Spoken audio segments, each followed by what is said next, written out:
monopolies, targeting monopolies in the supply chain. प्रणाम sir. हाँ प्रणाम। प्रणाम सर। प्रणाम प्रणाम। महेंद्र हो क्या? जी sir. Targeting monopolies in the supply.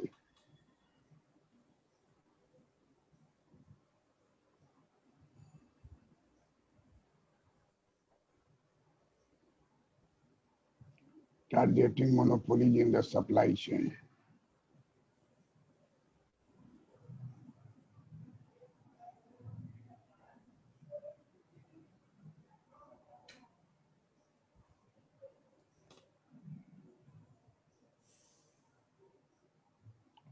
To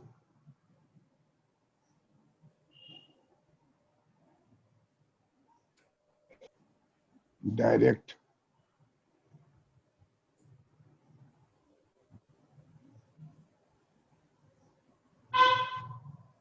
benefits, direct benefits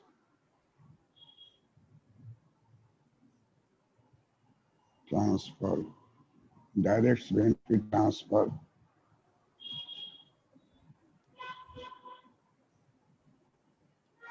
to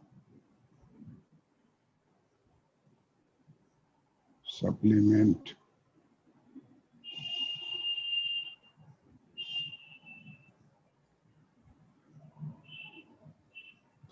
income.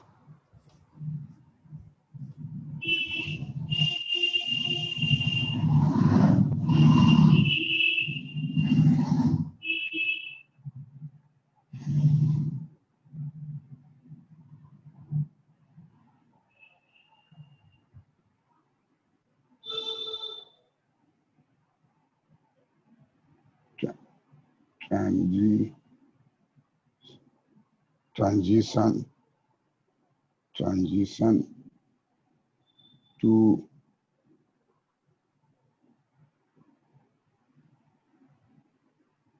DBT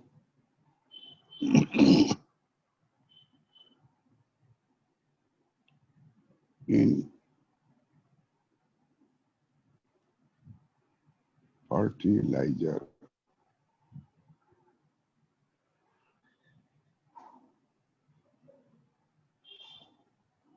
Fertilizer linkage to soil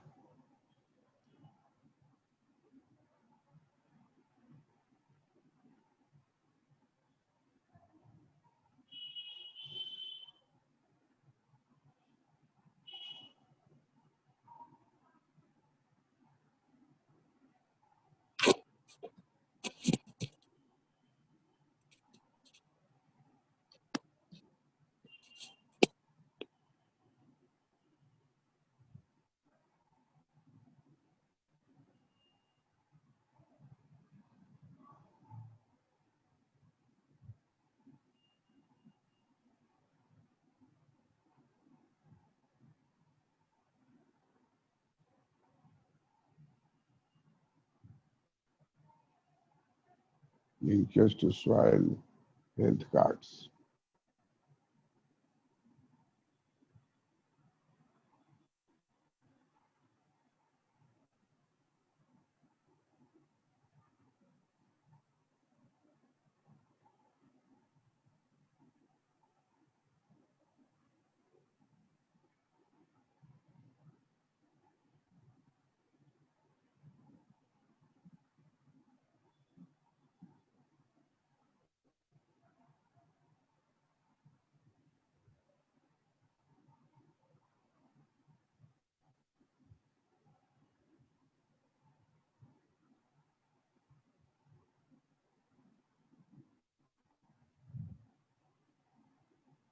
Number 3,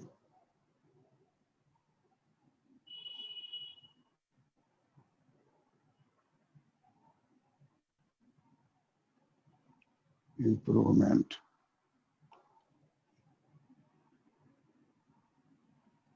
in the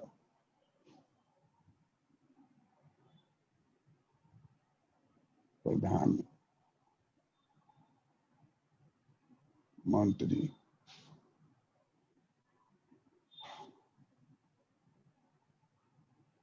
फसल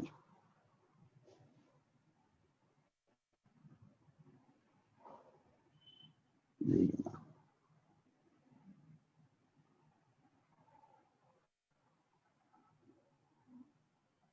बीमा छूट गया बीच में। बीमा योजना ना। हम्म।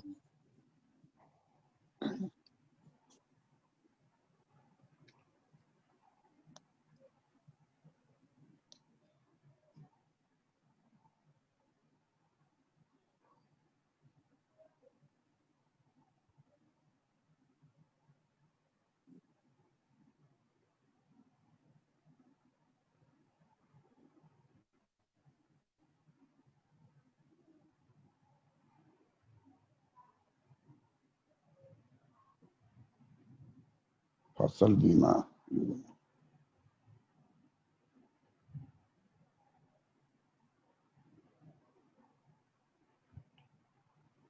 इम्प्रूविंग इन द प्रधानमंत्री फसल बीमा योजना। तो ये जो है इमीडिएट एक्शन है।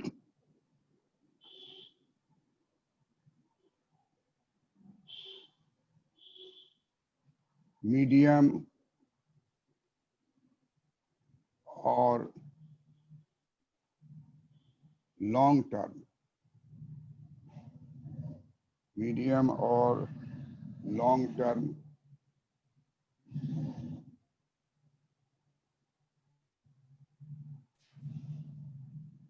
चेंजेस, मीडियम और long term changes.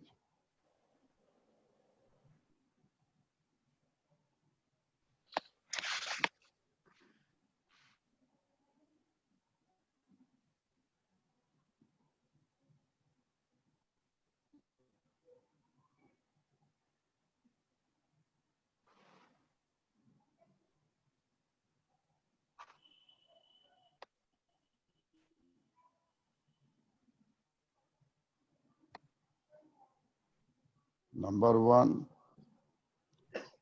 Standardise mandi level infrastructure.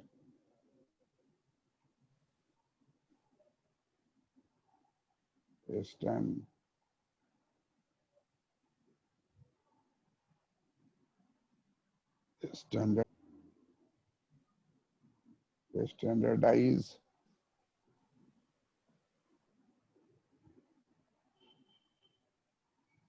Mandi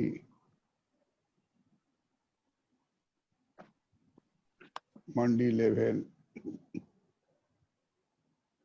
standardise mandi level infrastructure.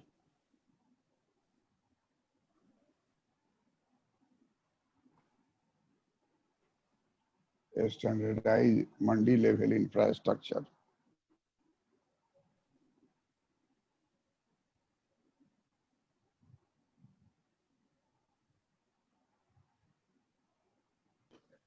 Number 2, limit commissions and fees.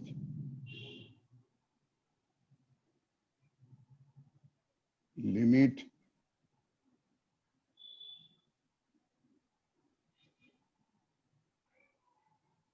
commission,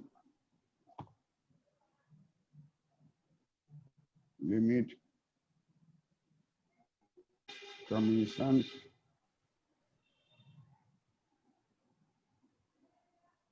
and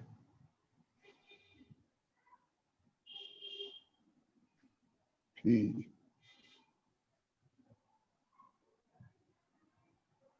Number 3,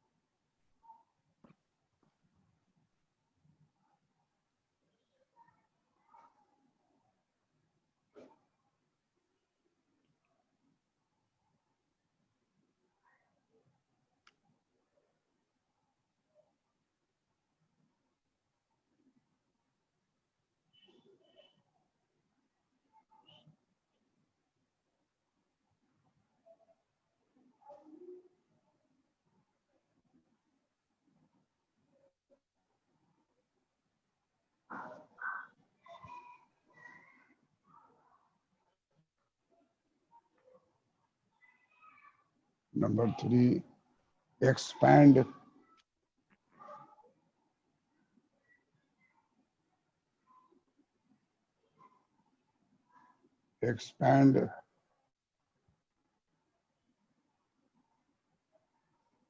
electronic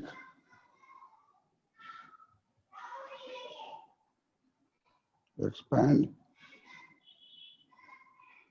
electronic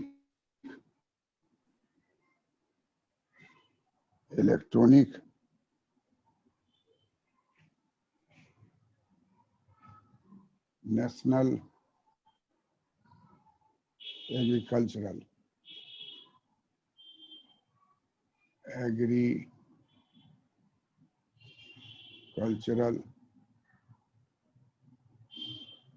national agricultural market.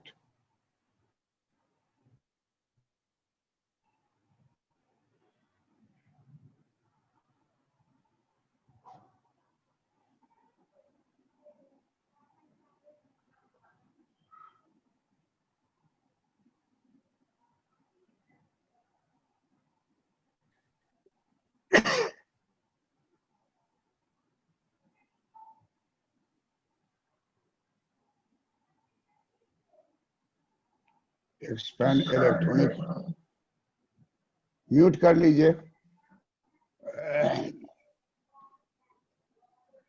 Expand electronic national agricultural market. Point number 3.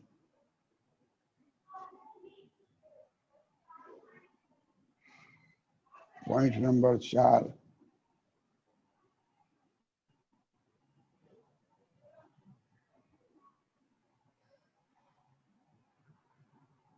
Experiment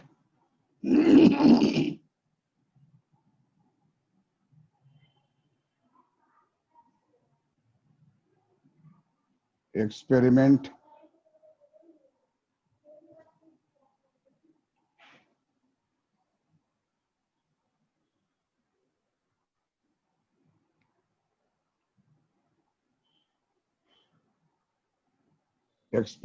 with income transfer.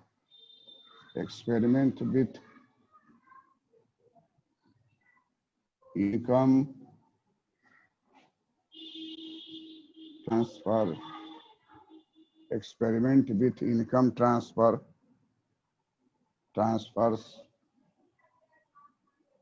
to farmers. To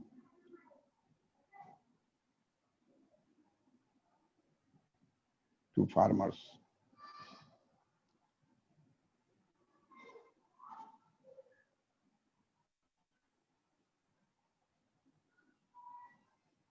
Number 5.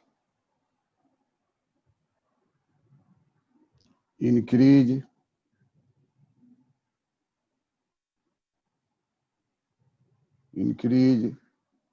formalization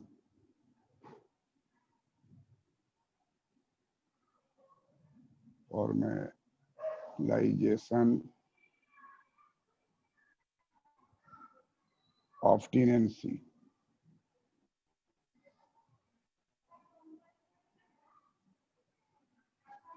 Increase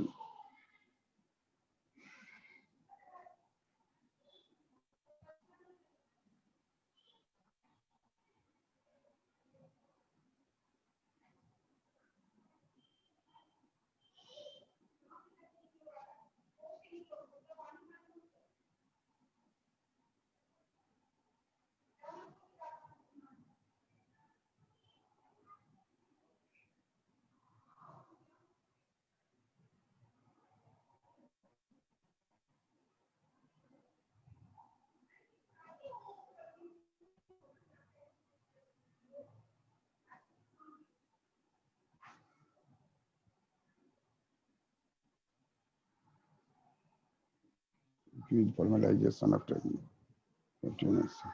Encourage agricultural exports.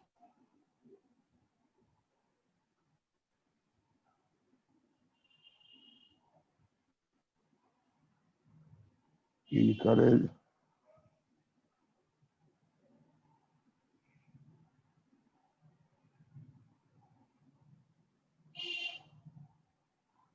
encourage agricultural exports.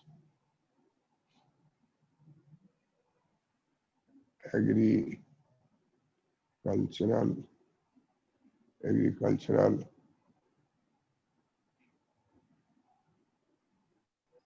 exports.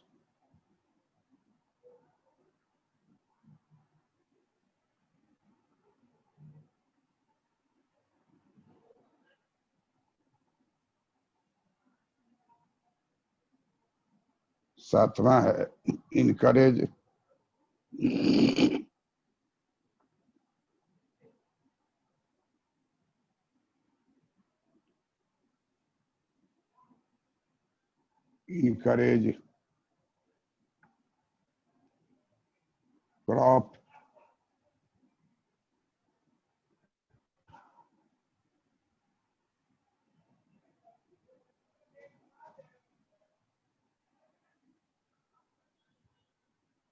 encourage crop substitution.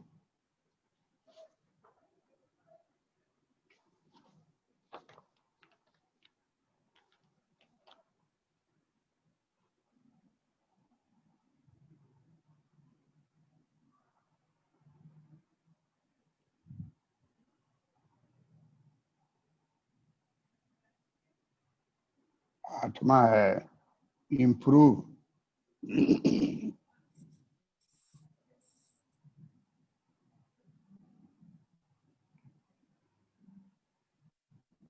improve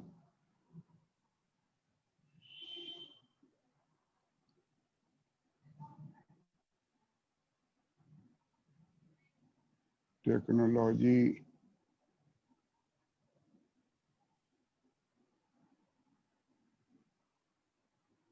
improve technology reduction, improve technology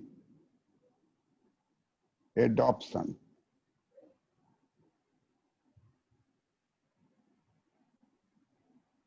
Improve technology adoption.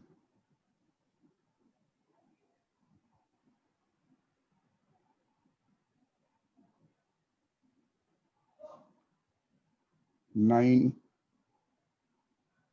agricultural research and education.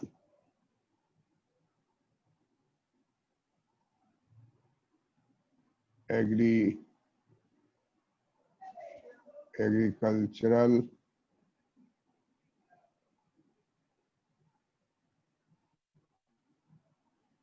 research and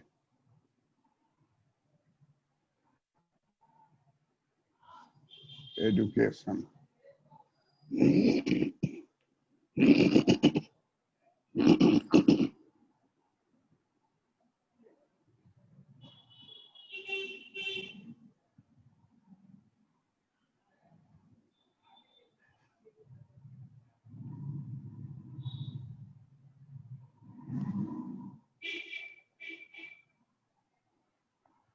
10वां है intellectual property rights.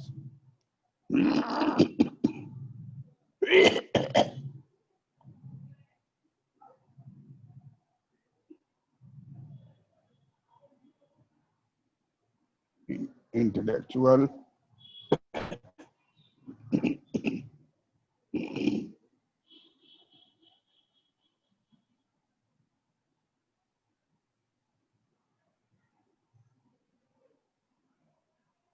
intellectual property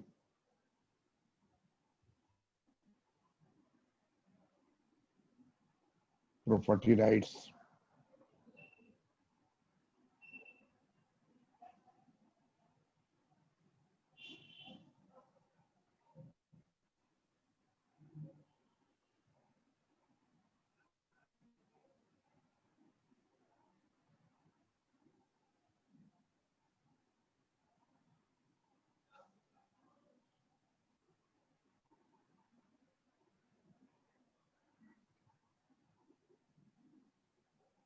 Regime.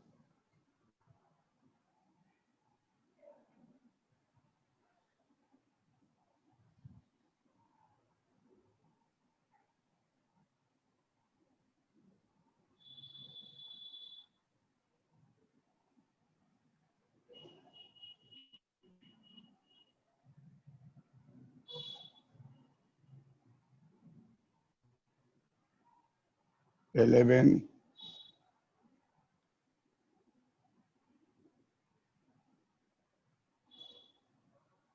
address gaps in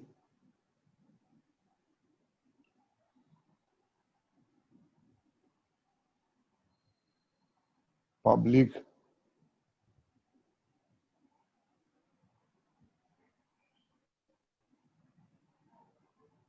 irrigation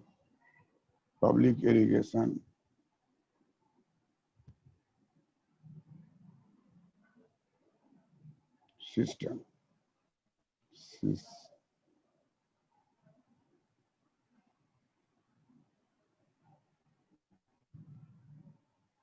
Address gaps in public irrigation systems.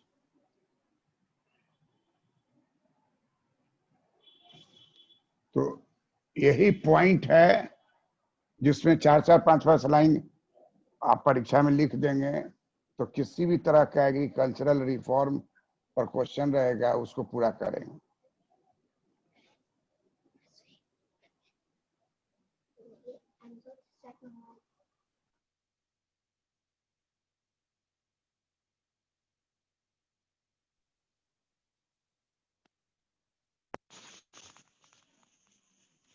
Sir इसको हिंदी में explain करो sir.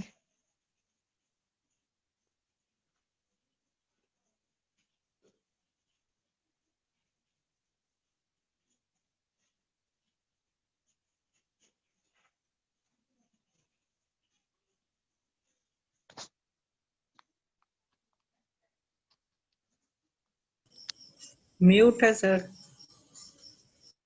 Targeting monopolies in the supply chain. इसका मतलब है कि जो देश में अनाज की पूर्ति बाजार में होती है उसका बहुत ज्यादा श्रेय, उसका लाभ का बहुत ज्यादा शेयर किसानों को नहीं मिल पाता, क्योंकि पूरे बाजार में चंद बड़े बड़े व्यापारी हैं जिनका मोनोपोली है और अनाज के खरीदारी में किसानों से खरीद कर बाजार में पूर्ति करने की जिम्मेवारी वो लोग अपने ऊपर लिए हुआ है और इससे किसानों को जो उस रेवेन्यू में मिलना चाहिए वो नहीं मिल पाता है। अनाज को खरीद करके और वो बाजार में बेचने में उसको प्रॉफिट मिलता है, इसलिए उस 2-4-5 मोनोपोली के बड़े बड़े मोनोपोलिस्ट जो है अनाज के ट्रेडर्स हैं उसके मोनोपोली को तोड़ना बहुत ही जरूरी है। और इसलिए एसेंशियल कमोडिटी एक्ट और दूसरा है agricultural produce market committee APMC, ये दोनों जो है इस प्रयास में है कि ये जो मोनोपोली है मठाधीशों का जो अनाज का अड़हथिया बोलते बड़ा बड़ा मेन अड़हथिया, वो आढ़त रहता है, उसका आढ़त में हजारों ट्रक आ रहा है जा रहा है। तो अगर आप चाहते हैं कि फार्मर्स को रेवेन्यू में हिस्सा दे तो मोनोपोली को तोड़ना होगा और इसके बिना तोड़े हुए कभी भी किसान को हम डबल इनकम दिलाने की बात करते हैं, किसान के आय में वृद्धि का बताना चाहते हैं, वो संभव नहीं हो। हिंदी के बारे में कौन बोले थे? महेंद्र बोले थे? कौन बोले थे?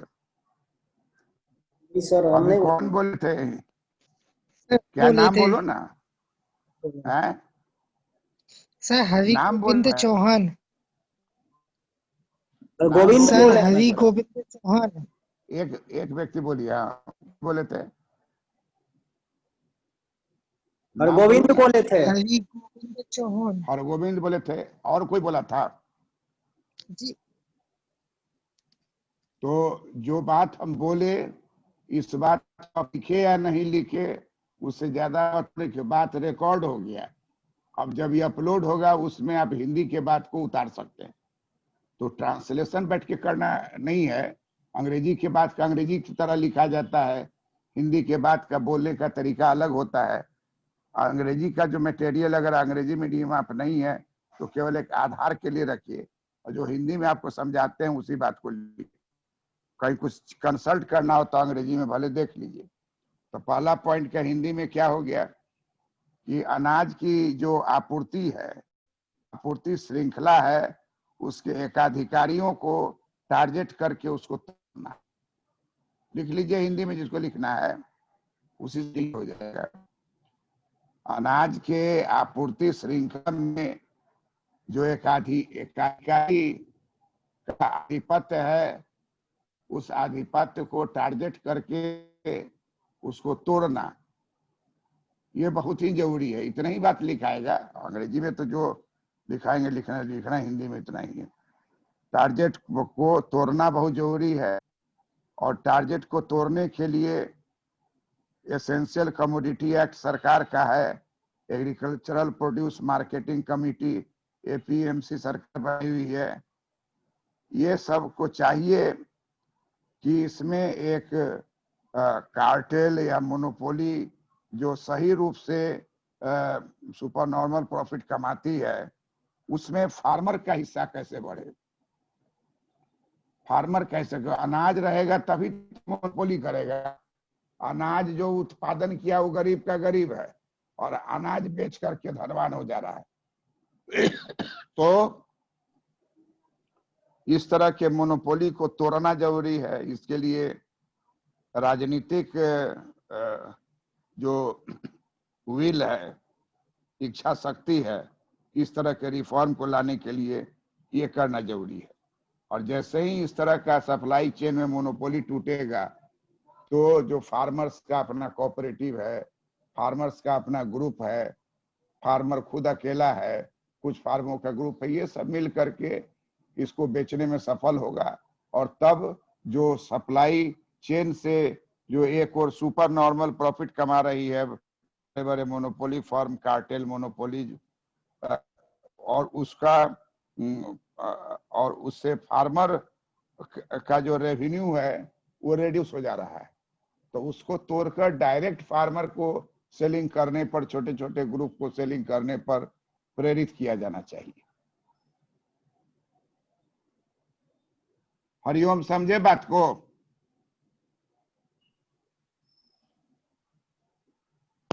जी सर। समझ में बात आ गई ना? जी सर, आ गई है। हाँ, बस इसी तरह से हम समझाते जाएंगे, और वो आवाज रीराइट कर लीजिएगा। और लिखने जी में हम सर। लोग अंग्रेजी में लिखेंगे, लेकिन बात हिंदी में जो बोलेंगे उसको रिकॉर्ड हो ही रहा है, और आप सुन भी रहे हैं, और रिकॉर्ड करके रखिए। वहां अगर मोबाइल ऐप रखिएगा तो उस मोबाइल से अपलोड होगा, उससे फिर आप हिंदी वहां से प्राप्त कर सकते हैं। जी सर। तो इससे क्या होगा कि स्टैंडर्ड मटेरियल आपको हो जाएगा। हिंदी की किताब में तो 3-4-5 पॉइंट बना दिया, बेसिक नहीं कर पाएंगे। इसलिए बड़े बड़े जो भी राइटर हैं, जो स्कॉलर हैं, उनका जो मटेरियल आप प्राप्त कीजिएगा वो सब अंग्रेजी में रहेगा, उसी को हिंदी में हम लोग भाषा में कन्वर्ट करेंगे। तो पहला कन्वर्ट हो गया कि एकाधिकारी चेन का जो मोनोपोली बनाया हुआ है उसको तोड़ देना। अब उसको ढाहने के लिए सरकार जो प्रयत्न करे, और इसको प्रयत्न करने से एक और सुपर नॉर्मल प्रॉफिट कमा रहा है जो मोनोपोली या कार्टेल है। कार्टेल शब्द का प्रयोग हुआ, कार्टेल का मतलब होता है कि कुछ फर्मों का समूह बन के एकाधिकारी हो जाएगा। जैसे Tata plus Birla plus Ambani plus Adani, ये चार का मिल गया तो यही चार रहेगा, यही कार्टेल कहलाएगा। खोल दीजिए प्लेटफॉर्म, इसमें किसी का मोनोपोली मत चलने दीजिए, तो फार्मर का डायरेक्ट कनेक्शन मार्केट से हो जाएगा, सप्लाई चेन जो हो जाएगा तो फार्म टू मार्केट। ये बात जैसे ही हो जाएगा तो फार्मर हमारा का, यहाँ जो फार्मर है वो किसान के साथ साथ वो अपने फार्म का मालिक भी हो जाएगा, अपने फार्म का मालिक भी हो जाएगा, और उसकी आर्थिक स्थिति में सुधार होगी। दूसरा पॉइंट है direct transfer to supplement income. कह रहा है कि भारत सरकार अभी चलाई भी हुई है डीबीटी, डायरेक्ट बैंक ट्रांसफर होता है, डायरेक्ट बेनिफिट ट्रांसफर होता है। जो भी सरकार को आपको इनकम देना है किसान के आय में वृद्धि करनी है और डायरेक्ट किसान के अकाउंट में चला जाता है। अभी भी आप देख रहे हैं 2000 करके 6000 रुपया भेजा गया और उसका संख्या देखिएगा, मात्रा तो करोड़ों में सब अकाउंट में ट्रांसफर हो गया। तो ये बहुत बड़ी बात हुई। जनधन योजना का है, किसान का अकाउंट है, तो इस सब का जो अकाउंट हो गया और 40 करोड़ अकाउंट्स वर्तमान सरकार के पिछले रेजिम में खुला था। उसके खुलने के समय लोग नहीं समझ रहा था कि इसका क्या वारी है। इससे पूरे देश में एक यूनिटी हो गई थ्रू अकाउंट, और बीच का जो बिचौलिया है, बीच का दलाल है, बीच का जो पैसा मार लेता था, जो राजीव गांधी जी प्राइम मिनिस्टर थे, वो कहते थे कि 100 रुपया ऊपर से जाता है नीचे तो 15 रुपया ही किसान को मिल पाता है। अब ऐसा नहीं है। 2000 चला तो किसान के अकाउंट में पूरी 2000 पहुंच गया। अब पहुंचने के बाद उस पर बैंक ब्याज भी देने लगेगी। जहां बैंक में रह गया पैसा उस पर ब्याज भी उसको मिलेगा। खर्च कर दिया तो ठीक है, खर्च कर दिया, फिर रखा तो ब्याज मिलेगा। तो उसको सेविंग हैबिट भी डेवलप करेगा, और सेविंग हैबिट डेवलप करेगा तो पूंजी निर्माण में किसी क्षेत्र में बहुत ही सहयोग होगा। तो दूसरा पॉइंट हो गया कि डायरेक्ट बेनिफिट ट्रांसफर होना चाहिए, और डायरेक्ट बेनिफिट ट्रांसफर जब होगा, प्रत्यक्ष रूप से जो हित लाभ है उसका हस्तांतरण होना चाहिए। डायरेक्ट बेनिफिट ट्रांसफर का हिंदी क्या होगा? प्रत्यक्ष हित लाभ हस्तांतरण। प्रत्यक्ष हित लाभ हस्तांतरण होगा तो किसानों की आय में वृद्धि होगी, और तब हम लोग जो डायरेक्ट बेनिफिट ट्रांसफर डीबीटी जिसको बोलते हैं, वो फर्टिलाइजर में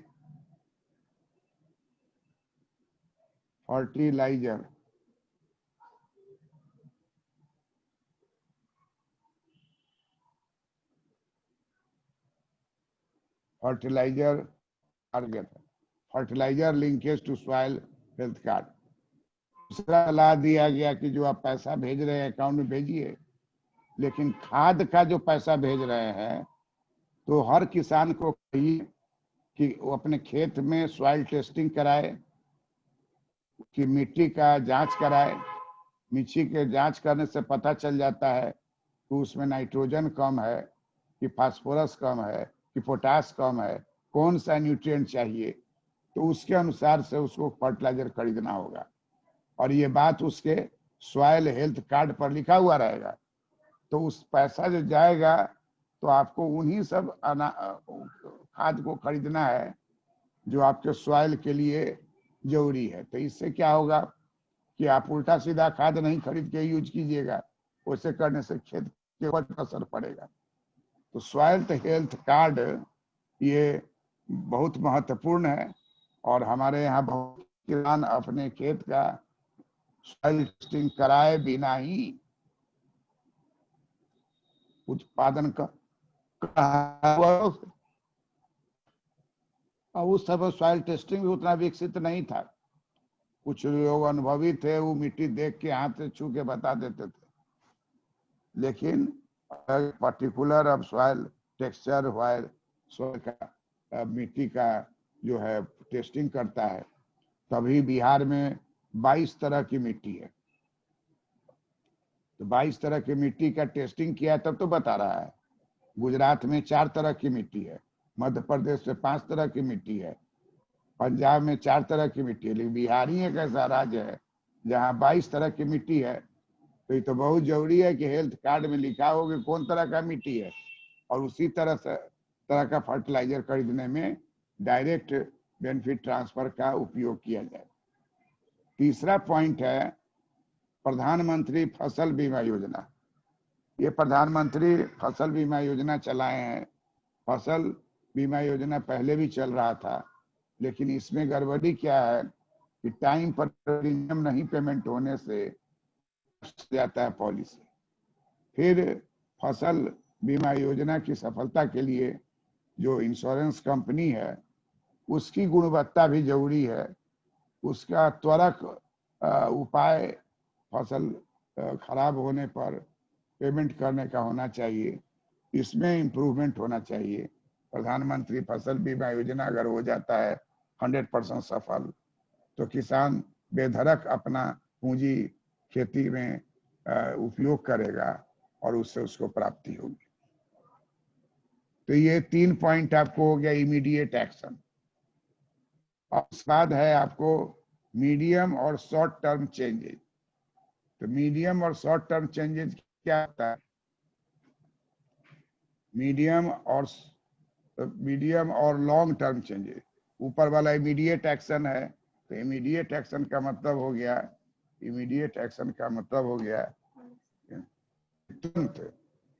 तुरंत एक्शन किया जाए। इमीडिएट एक्शन का मतलब क्या हो गया? तुरंत एक्शन किया जाए, और तुरंत एक्शन करके हम अपने किसान भाइयों को, कृषि क्षेत्र को डायरेक्ट लाभ पहुंचा सकते हैं। मीडियम और लॉन्ग टर्म चेंजेस में नंबर 1 पर लेता है स्टैंडर्डाइज मंडी लेवल इंफ्रास्ट्रक्चर। कहता है कि मंडी लेवल इंफ्रास्ट्रक्चर जो है उसमें एसेइंग, सॉर्टिंग, ग्रेडिंग, ये सब फैसिलिटीज जो है वो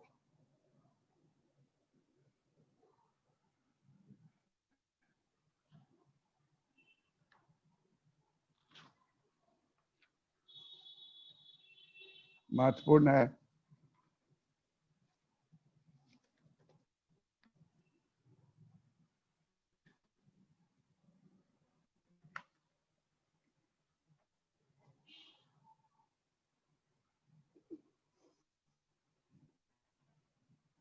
तो हम लोगों का मीडियम और लॉन्ग टर्म चेंजेस में नंबर 1 पर ये 3 पॉइंट जो ऊपर हम आपको लिखा है वो इमीडिएट एक्शन के अंतर्गत आता है। और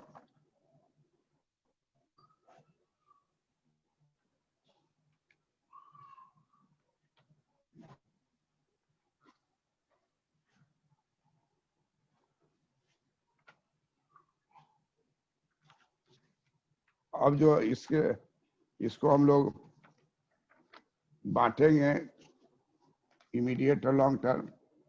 अब इसको बांटेंगे तो इसका नाम हो जाएगा problem related to agricultural marketing policies and facility Indian agriculture reform. तो पॉइंट सब वही है, लेकिन अरेंज करने में 3 इधर चला गया और 11 इधर चलाया। तो कृषि विपणन नीति, कृषि विपणन नीति का मतलब हुआ agricultural marketing policy. Agricultural marketing policy विपणन नीति के द्वारा कृषि का सुधार जो किया जाएगा, तो उसमें आपको होगा कैटेगरी, इसको बांटेंगे तो monopoly target, standardisation of mandi, lead commission fee, electronic encourage export farmer, ये सब हो गया आपको प्रॉब्लम रिलेटेड टू मार्केटिंग। ये पेज का सब उतार लिए हैं ना? जी सर। हाँ, अब इसी को हम लोग पहला ऊपर में मुखड़ा इसको ऐसा लगाएंगे तो सारा पिक्चर उसको सामने नजर आने लगेगा, और उसके बाद इसका वर्णन जब करेंगे तो उस वर्णन करने में एग्रीकल्चरल मार्केटिंग पॉलिसीज का एक कैटेगरी लेंगे, दूसरा कैटेगरी हम लोग लेंगे R&D का कैटेगरी लेंगे, तीसरा कैटेगरी हम लोग लेंगे वाटर का, चौथा तीसरा कैटेगरी उसको लेंगे, और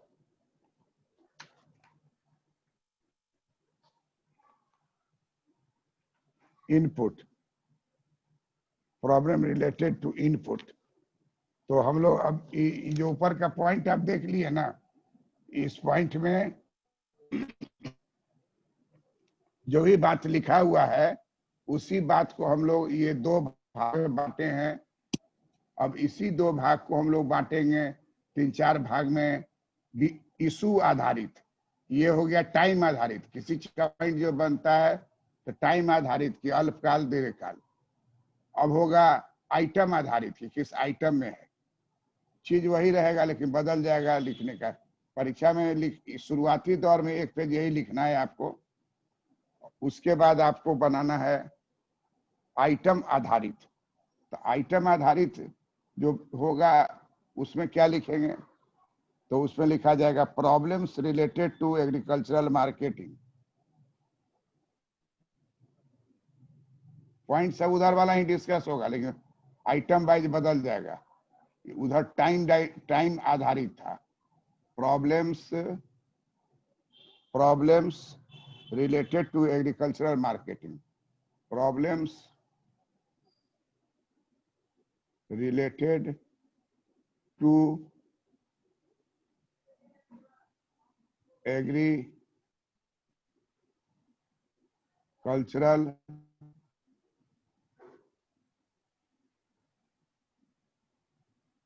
marketing, problems related to agricultural marketing policy, agricultural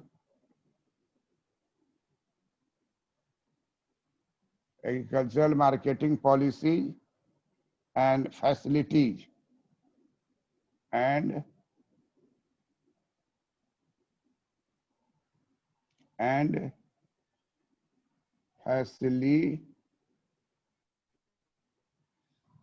facilities in India's agricultural reform. In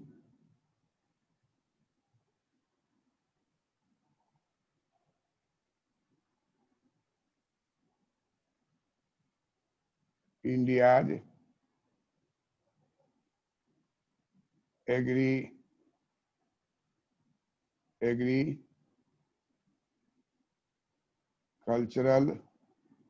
agricultural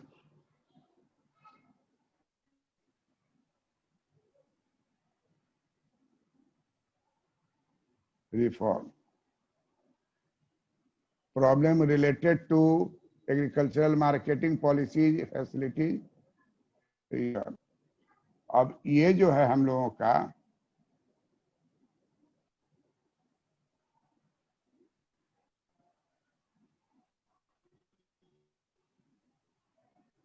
इसमें हम लोगों को क्या करना है, तो उधर टाइम डायमेंशन में हम लोग दो भाग में बांटे थे, 3 और 11 का।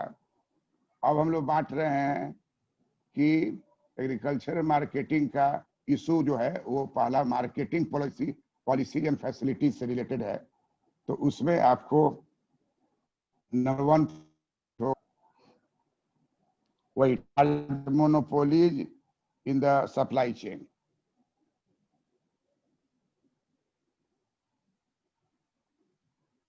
target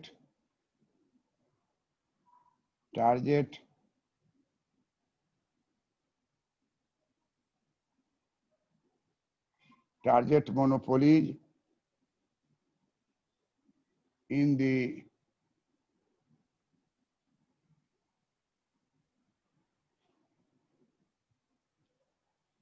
supply chain, target monopoly in the supply chain. ये कृषि विपणन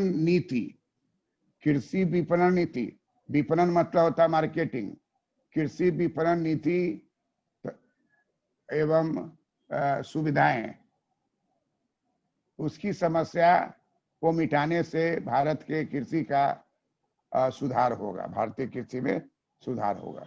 तो इसका हम लोगों का पहला पॉइंट वही उधर जो था वो वही नजर आ रहा है। दूसरा पॉइंट जो है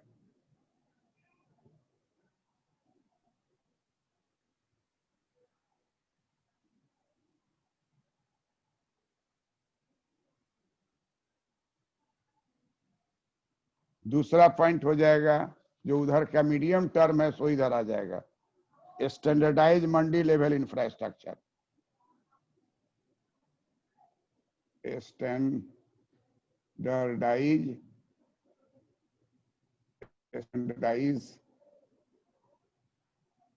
स्टैंडर्डाइज मंडी लेवल इंफ्रास्ट्रक्चर, मंडी लेवल इंफ्रास्ट्रक्चर,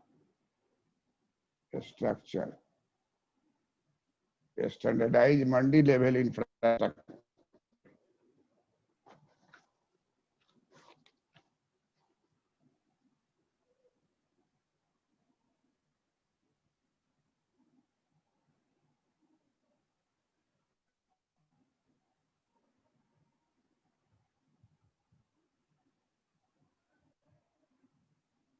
तीसरा है limit commissions and fees,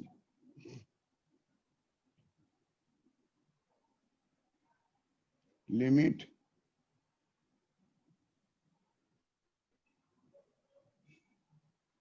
commission, limit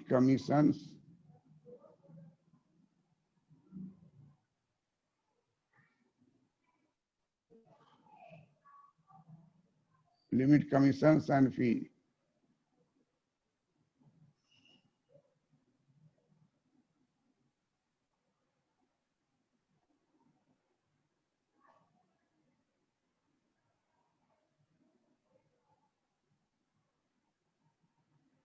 number 4 है जो नीचे में हम लोग लिखे हुए हैं उसको, expansion, expansion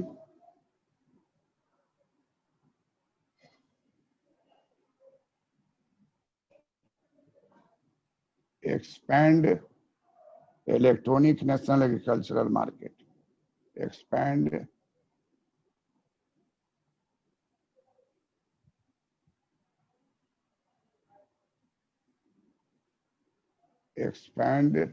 electronic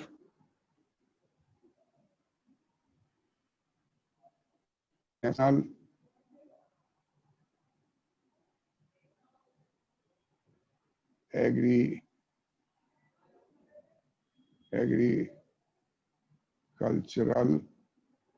agricultural market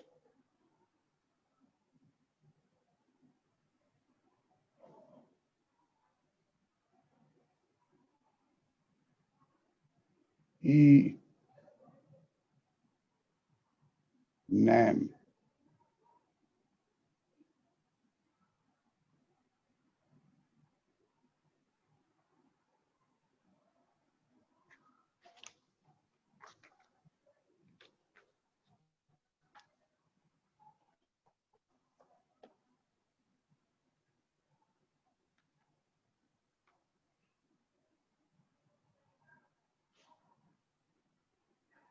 पांचवा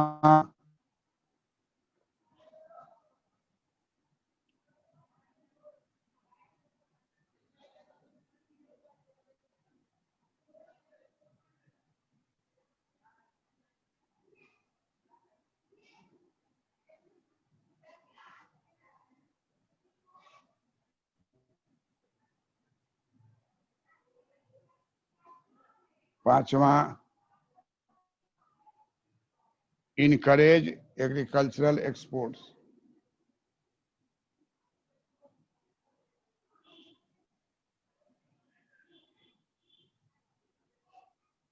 encourage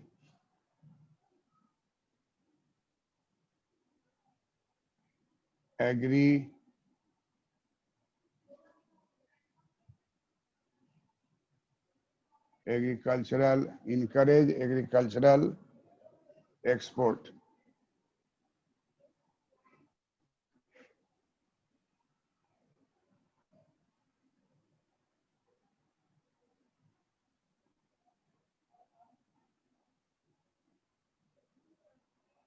छठा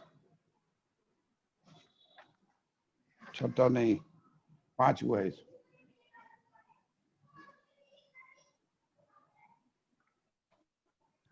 उसके बाद आपका जो समस्या है उसका आइटम वाइज कैटेगरी बदल के हो जाएगा problems relating to inputs,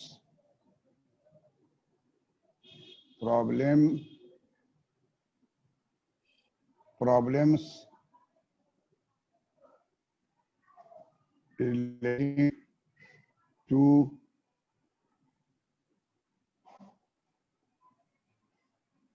inputs, problem relating to inputs, problem relating to inputs. Inputs में बहुत सारा रहता है, लेकिन इसमें जोड़ भी दे inputs including investing in India's agricultural R&D. Inputs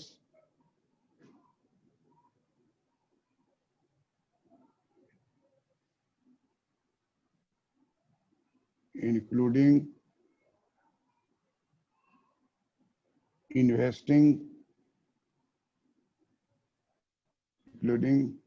investing in India's agricultural in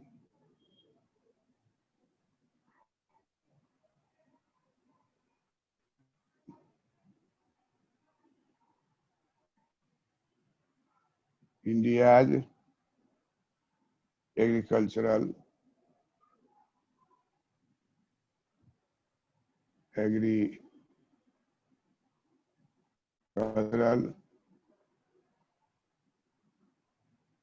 R&D,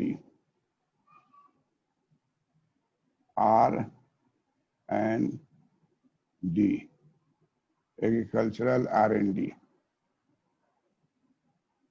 अब इसमें जो आप देख रहे हैं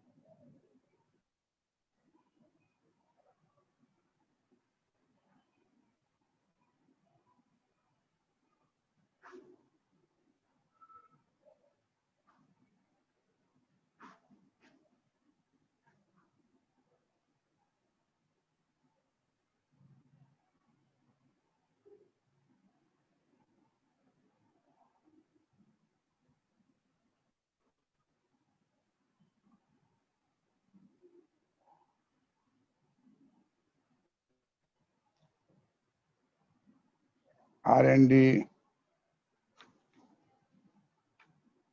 तो इसमें जो पॉइंट्स होगा वो नंबर 1 पॉइंट होगा fertiliser and soil.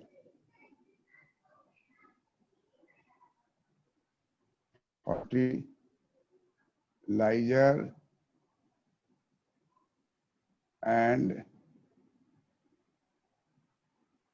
and soil. Fertiliser and soil.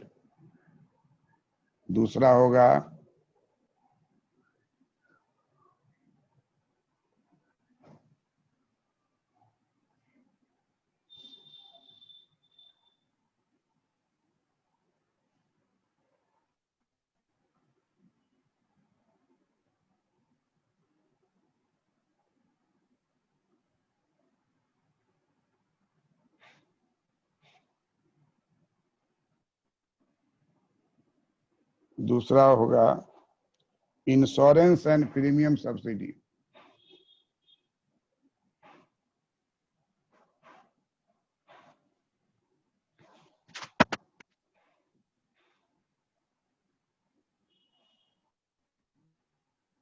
Insurance and premium and premium insurance and premium subsidy.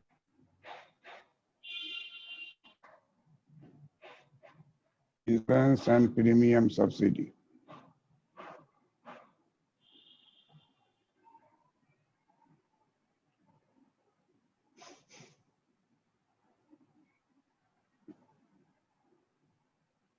तीसरा होगा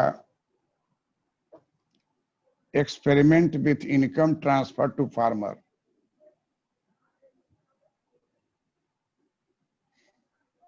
experiment with income transfer,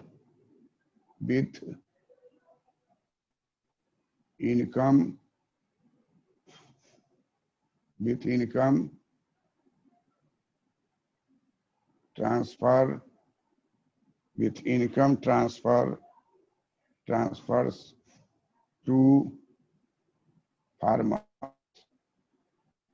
income transfers to farmer.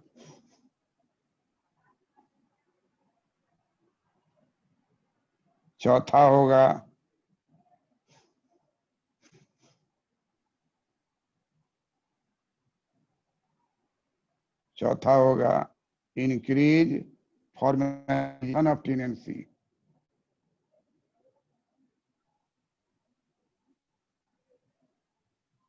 increase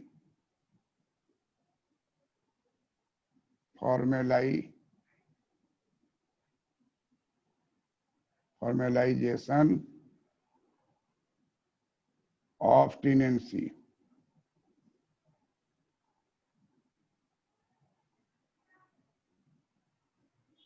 increase formalization of tenancy.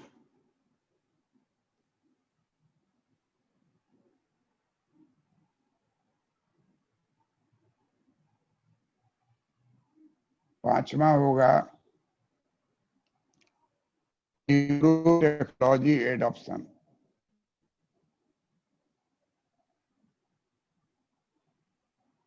improve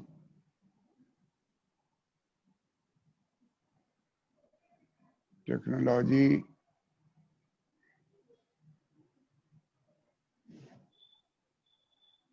adoption. पांचवा होगा improve technology adoption.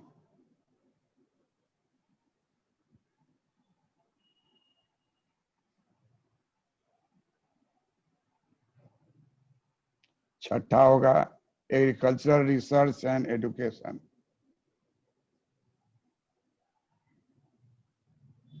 Agricultural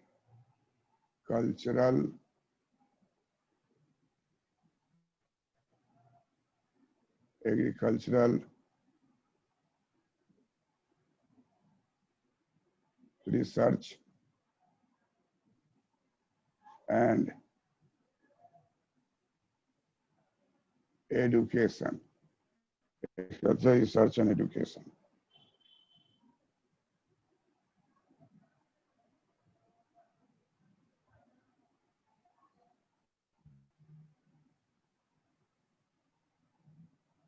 सातवां होगा intellectual property rights regime,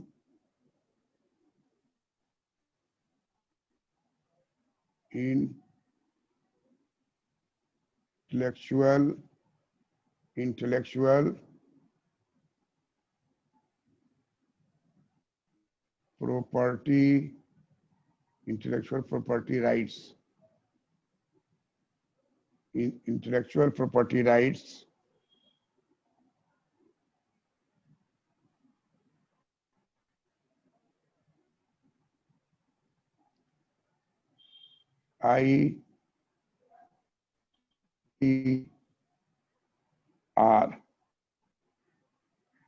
IPR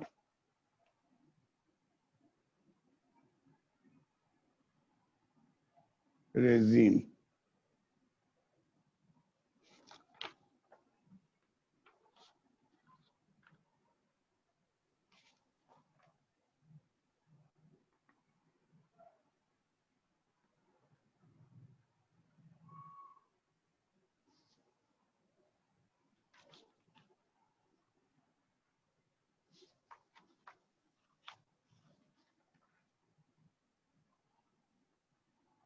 अब जो है आपको दो कैटेगरी है, तीसरा कैटेगरी इसका है वो है आपको प्रॉब्लम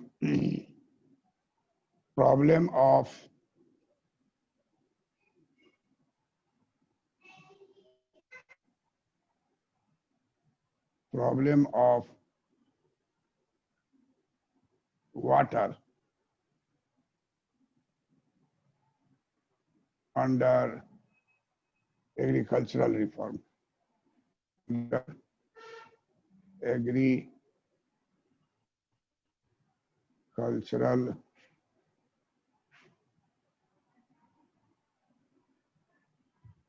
रिफॉर्म।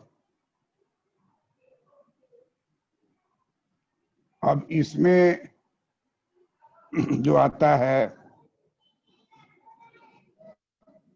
वो नंबर 1 है इनकरेज क्रॉप सब्स्टिट्यूशन।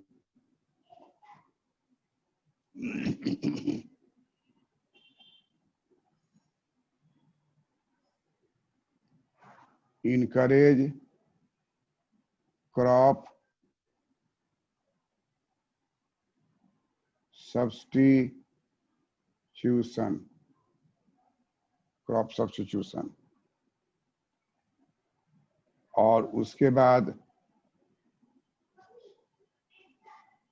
दूसरा इसी में है address gaps in public irrigation,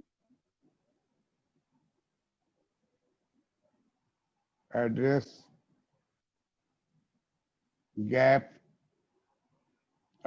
gaps in public irrigation in public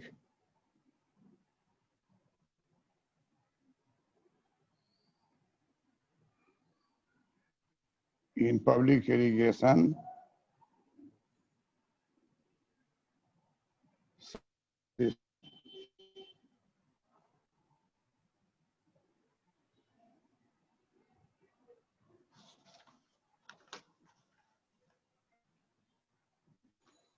और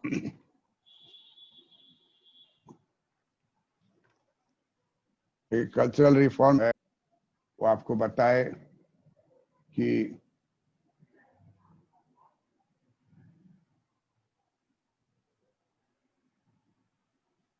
Neelkanth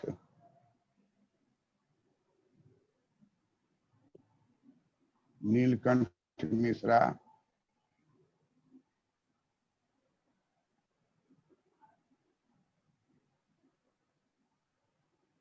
economic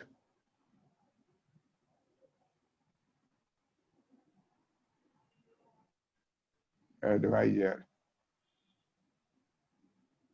to prime minister.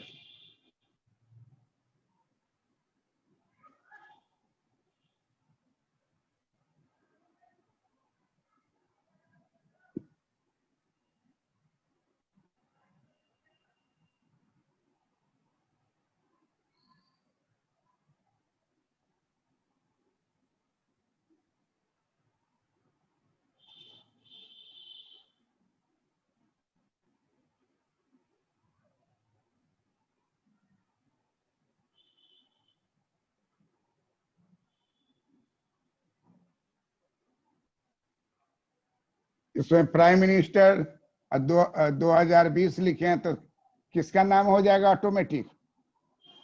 Narendra Modi. हाँ, लेकिन हम लोग सब नाम पर नहीं जाएंगे, ईयर लिख दिए। अब आपको जो है इन्होंने कौन सा पॉइंट दिया है सर, ये नीलकंठ मिश्रा जी जो है, इन्होंने कौन सा पॉइंट बताया है इसमें से? पूरा प्रोजेक्ट ही है, इसी पर पूरा देश चल रहा है। इन्होंने ही बताया है ये सब अभी की ये इन्होंने क्या बताया है सर इसमें से, नीलकंठ मिश्रा जी? जितना बात बता रहे हैं सब इन्होंने नहीं बताया, हम आपका माध्यम है। पूरे वर्ल्ड लेवल का जो टॉप मोस्ट इकोनॉमिस्ट है जी, उसके बात को तो कोई काट नहीं ना सकता है। वो आफ्टर रिसर्च अथॉरिटी है, देश विदेश पढ़ा है, देश चलाया है, तो उसके बाद का कैटेगरी आप देखें समय के अनुसार और बस विषय के अनुसार ये टारगेट है देश का। तो इसलिए नीलकंठ मिश्रा जैसे ही लिखे गए इसमें यूट्यूब में तो आपको उसका एक नाम मेरिट बता देगा कि कैसे वो आईआईटी में थे तो पूरे इंडिया में 4th पोजीशन प्राप्त किए थे। अब है कि उस जमाने में, किसी जमाने में बोकारो बिहार में ही था, बोकारो के डीपीएस स्कूल के वो प्रोडक्ट हैं। और आईआईटी में टॉप करने के बाद फिर आईएएस में टॉप किए, फिर चले आए इसमें। और जो भी एग्रीकल्चर का देखोगे कि कमीशन है एग्रीकल्चर रिफॉर्म का, कहीं भी है, सब जगह इनका नाम है। वहाँ या तो मेंबर हैं या चेयरमैन हैं। तो हमारे पढ़ाने का स्टाइल जो है वो टॉप लेवल के, जो वर्ल्ड लेवल में हैं इकोनॉमिस्ट इंडिया के, उन सारे इकोनॉमिस्ट के बातों को आपके सामने में रखेंगे। 5 गो आंसर आप हॉल में 6 गो आंसर लिखना है आपको, इंडियन में तो 3 ही 4 में जो भी लिखना हो। तो टॉप रैंकिंग जो इकोनॉमिस्ट है उसके बात को आप हिंदी में लिखिए और ठीक वैसे ही अंग्रेजी में लिखिए। हमारे दोनों में कोई अंतर नहीं होगा। जिस लड़के का अंग्रेजी नहीं है मीडियम, उसको हिंदी में सारा बात समझना चाहिए, लिखना चाहिए। और जो अंग्रेजी मीडियम है उसके लिए तो परसा हुआ थाली है, उसको क्या पता 2-2 लाइन सब में जोड़ देगा, हो गया काम खत्म। नंबर में प्रॉब्लम तो नहीं होता तो है? हम लोग जो है मार्किंग में प्रॉब्लम तो नहीं होता है ना हिंदी इंग्लिश से? अरे हिंदी में तुम्हारा रहेगा तो इंग्लिश मीडियम के लड़की से शादी करोगे जो हिंदी नहीं जानती है, तो प्रॉब्लम है। हिंदी भाषी खोजोगे तो ये सब अब नॉर्मल बात है। अब बात हो रहा है इंग्लिश का, और फ्रांस पर का नया जो एजुकेशन नीति आई है का लोकल लैंग्वेज में पढ़ाइए। तमिलनाडु में है तो तेलुगु में पढ़ेगा, कहीं उसके ऊपर प्रेशर मत डालिए अंग्रेजी का या हिंदी का या किसी भी चीज। और मार्किंग में आप खुद बताइए ना, आप मार्किंग कीजिएगा और आप मार्किंग करने बैठिएगा, आप हिंदी मीडियम के टीचर है तो किसको नंबर दीजिएगा? हिंदी मीडियम वाले को, इंग्लिश मीडियम की, उर्दू मीडियम, किसको दीजिएगा? हिंदी मीडियम वाले। सच जवाब दीजिए। हिंदी मीडियम वाले को सर। तो इसलिए कॉपी जो है हिंदी मीडियम का हिंदी मीडियम के पास चला जाता है, उसे मीडियम लिखाता है। लड़का केस हिंदी में लिखे, वो समझ में नहीं किया, और को हिंदी नहीं आता है और हिंदी वाले को अंग्रेजी नहीं आता है। तो वो सब पर मत जाइए, जो काम आपका है उस पर ध्यान दीजिए। आप हेल्थ डिपार्टमेंट में हैं वहीं ध्यान दीजिए। पुलिस डिपार्टमेंट चले जाइएगा तो आपको लगेगा कि हेल्थ से अच्छा पुलिस है, कुछ नहीं करना है। यहाँ तो सामने में आपको आवेगा कोरोना वाला, बेहोश हो जाएगा तुरंत। तो इसलिए हिंदी मीडियम अंग्रेजी मीडियम का अब कोई बहस नहीं है। ये हम लोग स्टूडेंट थे 50 साल पहले, उस समय भी बात उठता था, तो हम लोग अंग्रेजी मीडियम लिए क्योंकि डरा दिया कि हिंदी मीडियम रखिएगा तो नहीं नौकरी मिलेगा, तो ही मिलेगा। लेकिन हमारे यहाँ से हिंदी मीडियम में कई बार टॉप किया है लोग, हिंदी मीडियम में बड़े बड़े पद पर है। तो अभी मीठा खत्म हो गया। आप क्या लिख रहे हैं? ये जो आपका टारगेट बना हुआ है 5 + 7 + 2, ये हिंदी में लिखिए, अंग्रेजी में लिखिए। ये एक तरीका हो गया। जो आप कह रहे हैं कि कृषि में सुधार करना है, तो सादे कृषि मत बोलिए। आप पैसा दे दिए खाद का तो यही सुधार हो गया, ये नहीं। कौन सुधार आप कर रहे हैं? तो पहला सुधार जो होगा वो 5 गो होगा, कृषि विपणन नीति और सुविधा से संबंधित। दूसरा 7 गो जो है वो कृषि क्षेत्र जो साधन है, साधन का मतलब क्या हो गया? बीज हो गया, खाद हो गया, मिट्टी हो गया, प्रीमियम हो गया, इंश्योरेंस हो गया, टेक्नोलॉजी हो गया, हो गया, रिसर्च हो गया, और इंटेलेक्चुअल प्रॉपर्टी राइट हो गया। कोई चीज आपका है अगर हल्दी तो आप ही को मिलना चाहिए इसका रिवार्ड। और पानी का हो गया कि कौन पानी कौन अनाज लगाए। आज पंजाब जो है क्रॉप सब्स्टिट्यूशन कर, अब गेहूं को कम करके वो कपास लगा रहा है, उससे उसको फायदा होगा। पानी कम लगे ये से फसल कह रहा है कि जहाँ पानी नहीं है, महाराष्ट्र, वहां आप गन्ना, गलत है। चीनी उद्योग बिहार यूपी में होना चाहिए, जहाँ अफरात पानी, मध्य प्रदेश होना चाहिए जहाँ पानी है। आप महाराष्ट्र में रखे हुए जहाँ पानी है ही नहीं। तो 98% इरिगेशन फैसिलिटी जो है वो दिया गया हुआ है फार्मर को, जो कि शुगर केन उत्पादन करता है। तो इस तरीके से पहले तो हम लोग पॉइंट को याद करें, उसका हिंदी या अंग्रेजी जो भी लैंग्वेज में याद करना है याद कीजिए। हमारे पास पॉइंट कितना है? 5 7 14 पॉइंट है। जो उधर वाले पैनल में क्या था? 3 था, 11 गो था। उधर जो टाइम डायमेंशन पर प्रॉब्लम रखे हैं वो 3+11 है। क्या है? 3+11 सर। 3+11 है 3+11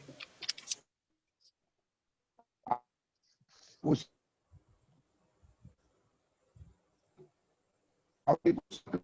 बिहार थोड़ी टाइम कर देंगे।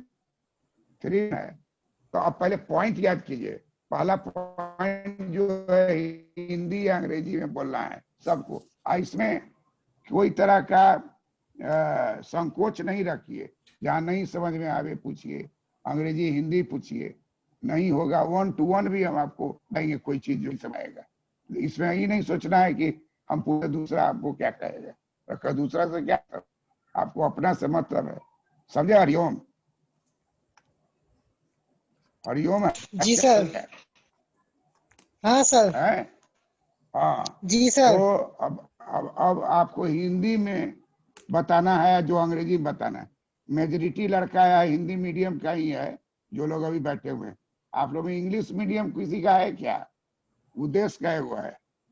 किसका है? मीडियम क्या होगा?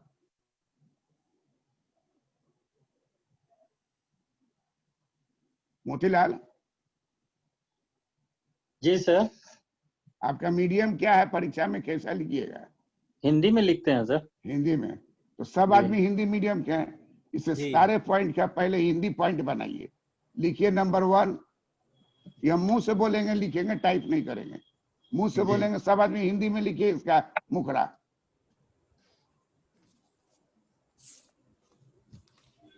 हेडिंग लिख लीजिए, कृषि विपणन नीति एवं सुविधाएं।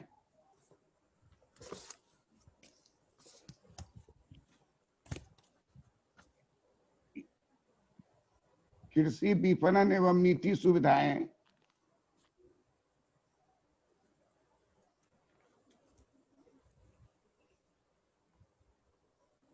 की समस्याओं के संदर्भ में भारतीय कृषि सुधार।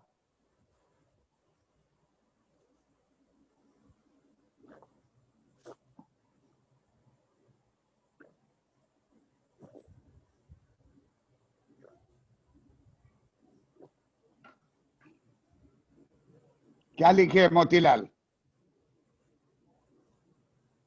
कृषि विपणन नीति एवं सुविधाएं इन समस्याओं के संदर्भ में। कृषि विपणन नीति एवं सुविधाएं जी। के संदर्भ में समस्याओं के समस्याओं के संदर्भ में भारत में कृषि सुधार। जी। लिख लिए ना? जी। जी। सब आदमी लिखा? जी। बोलिए तब आगे बढ़ेंगे। कोई आदमी बोलिए कि हुआ कि नहीं हुआ। हो गया सर। जी सर, लिखा अब हुआ है लिखिए। सर। हाँ, अब लिखिए टारगेट न। अब लिखिए टारगेट नंबर 1। नंबर 1 में लिखिए। नंबर 1 में हिंदी में लिखिए, अनाज आपूर्ति श्रृंखला। अनाज आपूर्ति श्रृंखला में एकाधिकारी वर्चस्व की समाप्ति। एकाधिकारी वर्चस्व की समाप्ति का टारगेट।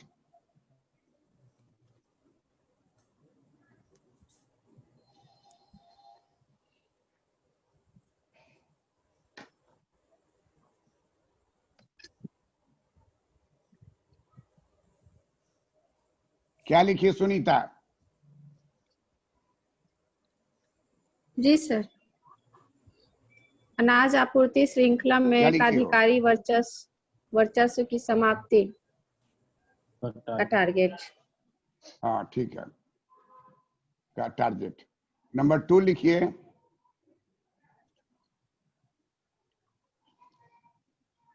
मंडी स्तर संरचना। मंडी स्तर संरचना का परमापीकरण। मंडी स्तर संरचना का परमापीकरण, स्टैंडर्डाइज का हिंदी होगा परमापीकरण। मंडी स्तर, मंडी हिंदी भी है, अंग्रेजी में, हिंदी में एक ही है। मंडी स्तर संरचनात्मक संरचना, मंडी स्तर संरचना का परमापीकरण। सर इसमें जो आईएसओ 2000 ये सब होता है वही आईएसआई मानक जो होता है। नहीं, स्टैंडर्डाइज करना, कोई तौलने का बाटखारा है, वो मैट्रिक सिस्टम की नहीं है।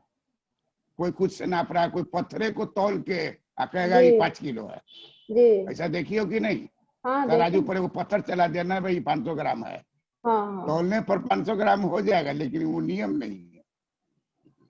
तो स्टैंडर्डाइज का मतलब हुआ तराजू कांटा मिले तो दोनों साइड सही हो जाए। लोहा तौलने का अलग कांटा है, ट्रक पर माल समेत तौलने का अलग कांटा है, तेल का अलग कांटा है, पेट्रोल का अलग कांटा है। ये सब स्टैंडर्डाइज होना चाहिए। मंडी लेवल इंफ्रास्ट्रक्चर स्टैंडर्डाइज होना चाहिए। वो आईएसओ 120 सब नहीं, स्टैंडर्डाइज होना। परमाप जो है उसका है, वो स्टैंडर्ड हो, कहीं भी चले जाइए। मंडी स्तर संरचना का परमापीकरण लिख लिए जी। तीसरा जो है, किसी भी तरह का कमीशन या फीस लगता है उसका सीमाबंदी होना चाहिए। ये नहीं कि जो मन में है दे दीजिए, जो मन में है वस्तु नहीं। कमीशन या फीस की सीमा निर्धारण किया, कमीशन तथा फीस का सीमा का निर्धारण किया जाना चाहिए। कमीशन तथा फीस का सीमा का निर्धारण किया जाना चाहिए। नंबर 4 लिखिए।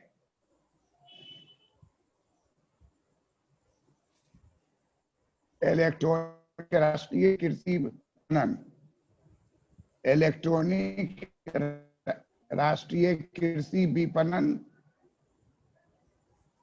को विस्तार किया जाए।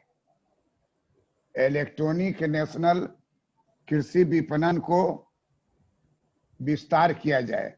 इसको अंग्रेजी में लिखेंगे ई नाम, स्मॉल ई डैश NAM, कैपिटल में N, कैपिटल में A, कैपिटल M। इतना हिंदी वाला भी अंग्रेजी में ब्रैकेट में लिख सकता है। ई नाम, ENAM, ई के बाद छोटा सा दायर दीजिए, स्मॉल ई लिखिए। ई नाम जो है किसान को चाहता है, सरकार अभी की चाहती है किसान अनाज को बेचना हो, पैकेट तैयार रखे। और ये कैसे अभी आपको अमेजन वाला आके दे जाता है, तो उसी तरह से अमेजोन वाला आके ले जाएगा आपका अनाज। उसको बोलिएगा हम ये अनाज दे रहे हैं, रेट में दे रहे हैं, पसंद होगा तो उसका गाड़ी आवेगा उठा के ले जाएगा। तो ये जो बेचने का झमेला है वो दूर हो जाएगा, तुरंत कैश मिल जाएगा। अमेजोन का बहुत सारा चीज मंगाने में पहले ही पेमेंट ले लेता है, बाद में सामान आता है कहता है कि 10 दिन में अगर खराब होगा तो वापस कर दीजिएगा। कुछ में खराब हो जाता है तो वापस करने पर भेज भी देता है, कुछ में अटक भी जाता है, लेकिन ज्यादातर जो है सफल हो रहा है।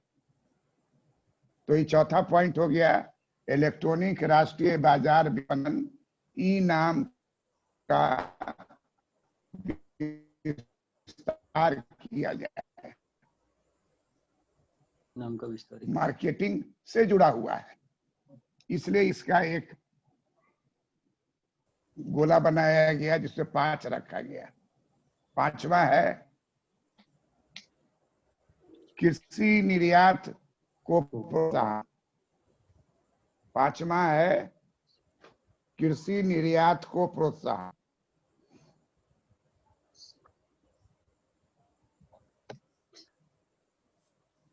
कृषि निर्यात को प्रोत्साहन।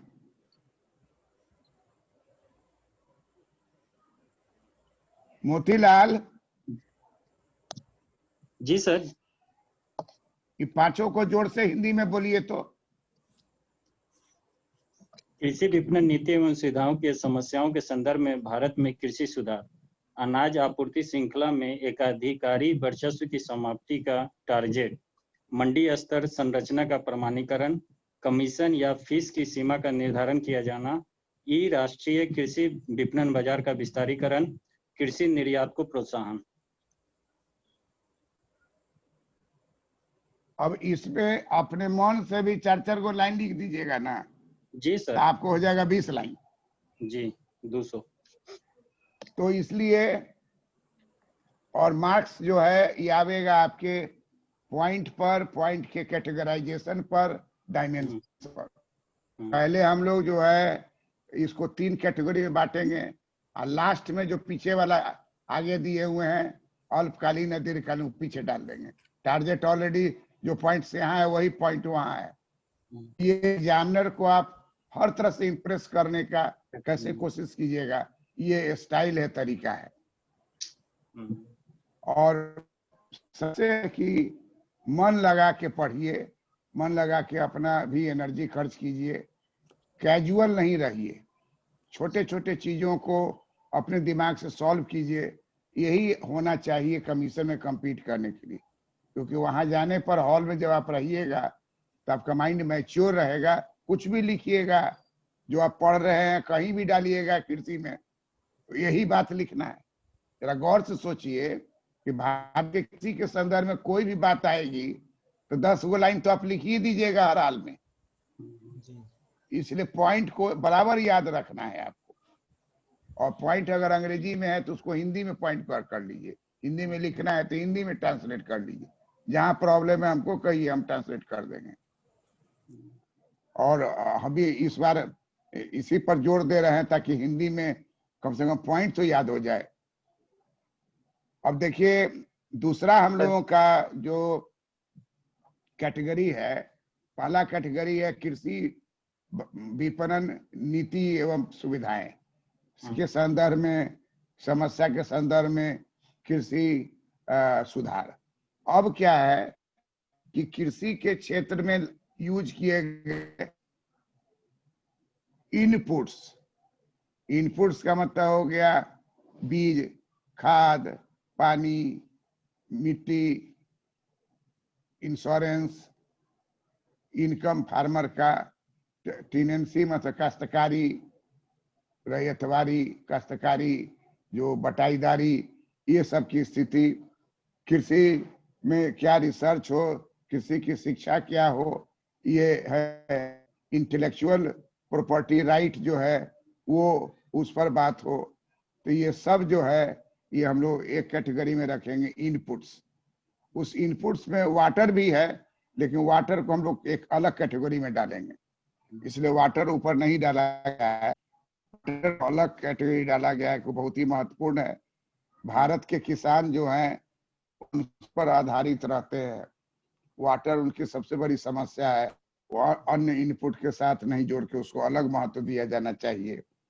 इसलिए देखिएगा बड़ा बड़ा डैम बनाया गया, इतना डैम बना लेकिन ये सॉल्व नहीं हो पाया प्रॉब्लम, और इतना हेवी इन्वेस्टमेंट हुआ, जमीन उसमें लगा, लेकिन भाखड़ा नंगल डैम जितना सफल हुआ वैसा और कोई सफल नहीं हो पाया, समस्या का समाधान नहीं हुआ। बहुत सब डैम अधूरा पड़ा हुआ है, बहुत सारे नए नए इशू आ गए, जनसंख्या भयानक रूप से बढ़ गई और जमीन ज्यों का त्यों है। तो इससे क्या होता है कि अगर किसान को पानी दीजिएगा तो उसका जमीनें छीना जाएगा, लाखों गांव चला जाता है बीच में मर्ज कर जाता है डैम बनने के कारण, जब बनाया जाता है डैम बनने के कारण, तो बहुत सारी समस्या है। तो प्रॉब्लम्स जो हमारा है वो कृषि इनपुट के संदर्भ में स्पेशल फोकस है R&D पर। R&D का मतलब होता है रिसर्च एंड डेवलपमेंट, शोध करना और विकास करना। तो R&D का बहुत ही ज्यादा महत्व आजकल दिया जा रहा है, दिया जा रहा था। अमेरिका और इंग्लैंड, जर्मनी, जापान कहीं भी चले जाइएगा हाई लेवल R&D है, हाई लेवल R&D का खर्च किया गया है। हमारे यहाँ है भी तो उसकी गुणवत्ता पर शक है। नहीं तो बिहार में केला इतना महत्वपूर्ण है गाजीपुर का, और कोई R&D ऐसा नहीं है जो केला को 30 दिन तक ले पके हुए केले को एज इट इज रख सके। तो क्या आप डेवलपमेंट किए? केला हुआ और 2-3 दिन में सड़ के खत्म हो जाता है। और वही दूसरे कंट्री का फ्रूट्स जो है वो ऑस्ट्रेलिया से एप्पल इंडिया और बिहार और पटना में बिक रहा है। अब बोलता है ऑस्ट्रेलिया, इजराइल से फल आ जाता है यहाँ। अब सोचिए माल्टा जो है वो कहाँ का है? माल्टा इजराइल उसको डेवलप किए हुआ है, जो मौसमी के तरह का होता है। तो इतना सब है, तो उसका मेथड है भेजने का। मौसमी जल्दी खराब हो जाता है, माल्टा खराब होने में टाइम लगता है। खराब घर में जब आ जाएगा तो फिर उसका रख रखाव नहीं है, लेकिन बेचने वाले के लिए वो है। तो कहता है कि प्रॉब्लम्स रिलेटेड टू इनपुट, जो समस्या हमारा है कृषि के साधनों का, उत्पत्ति के साधनों का, कृषि के रिसर्च एवं डेवलपमेंट के संदर्भ में क्या समस्याएं हैं, इसका हम लोग वर्णन करेंगे। तो कहता है कि फर्टिलाइजर एंड सॉइल, इसमें पहला पॉइंट हो जाएगा खाद और मिट्टी। हम लोग देखे भी हैं खाद के लिए जो कहता है कि खाद का संबंध मिट्टी से है। मिट्टी आपका कुछ है, खाद कुछ डाले। खाद का क्या अच्छा रेशियो है? एनपीके 4:1 होना चाहिए। रेशियो क्या होना चाहिए? एनपीके का रेशियो क्या होना चाहिए? 4:1। नाइट्रोजन 4। बिहार में है 39:9:1। 39:9:1 होना चाहिए। 4:2:1, 4:2:1, 4:2। तो टारगेट, अगर आप खादें डालने के फेर में रहिएगा तो फसल जो है कब लंबा हो जाएगा, लेकिन फल नहीं लगेगा। अंत में काट करके जानवर खेलेगा, हुड़ांग हो जाएगा पौधा, लेकिन फसल नहीं हो पाएगा। फसल कब होता है? जब बौना पौधा होता है। और इसलिए जो भी आजकल का केस है बौना पौधा का, उसको हरित क्रांति में लिया जाता है। तो फर्टिलाइजर एंड सॉइल, खाद एवं मिट्टी। दूसरा है किसान को बीमा, कृषि बीमा का सब्सिडी दिया जाता है कि 5 रुपया देना है तो सरकार देगी 3 रुपया, 2 रुपया आप दीजिए। या सरकार 2.5 रुपया राज्य सरकार, किसान का फ्री होगा बीमा। जो भी आप फार्मूला बनाइए। तो इंश्योरेंस का प्रीमियम और इंश्योरेंस का सब्सिडी की समस्या है, इसका निदान होना चाहिए। नंबर 3 में है कि किसान को जो भी इनकम ट्रांसफर किया जाए वो डायरेक्ट डीबीटी हो, डायरेक्ट बेनिफिट ट्रांसफर हो। इससे बिचौलिया जो पैसा मार लेता है वो नहीं होगा। चौथा है टेनेंसी फॉर्मलाइजेशन का मतलब हुआ काश्तकारी सुधार। काश्तकारी सुधार का क्या मतलब हुआ कि किसान खेत में जाता है और उसका अपना खेत नहीं है, खेत है कोई बड़े सेठ का, वो रह रहा है मुंबई में, रह रहा है चेन्नई में, या रह रहा है कहीं दूर, है कहीं और, तो टाईदारी पर खेत ले लेता है, काश्तकारी पर ले लेता है खेत। तो काश्तकार जो है मान लीजिए 30 साल से काश्तकारी कर रहा है, तो अगर आप चाहिए तो उसको परमानेंट उससे बेच दीजिए, ताकि वो अपना काश्तकारी जो है रहते हुए भी ओनर हो जाए, right to ownership of the plot. तो इससे क्या होगा कि और भी ज्यादा कृषि में वो पैसा लगाएगा। अब और आप दूर इनपुट बैठे क्रेडिट हुए हैं। में भी मदद मिलेगा सर अगर उसको हाँ, स्ट्रीमलाइन कर देते हैं तो। परेशानी अगर तो आप ग्राउंड पे उसको मिल और फेस करना। ग्राउंड पर उसको अगर काश्तकारी सुधार आप करते हैं तो जो क्रेडिट मिलता है किसान क्रेडिट कार्ड है वो मालिक को मिल जाता है। मालिक कृषि का पैसा लेके कार खरीद लेता है, ट्रक खरीद लेता है और खेत दे दिए हुए है जोतने के लिए। तो भीतरी बात को समझने वाला व्यक्ति इस बात को जानेगा कि कृषि का सुधार में कितना पेच लगा हुआ है। जो खेती कर रहा है वो खेत का मालिक नहीं है। किसान जो किसान को ऋण मिलेगा, ऋण उसी को मिलेगा जिसके नाम से जमीन है।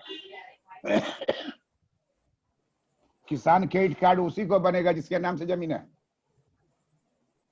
जिसके नाम से जमीन है वो मुट्ठी भर आदमी है।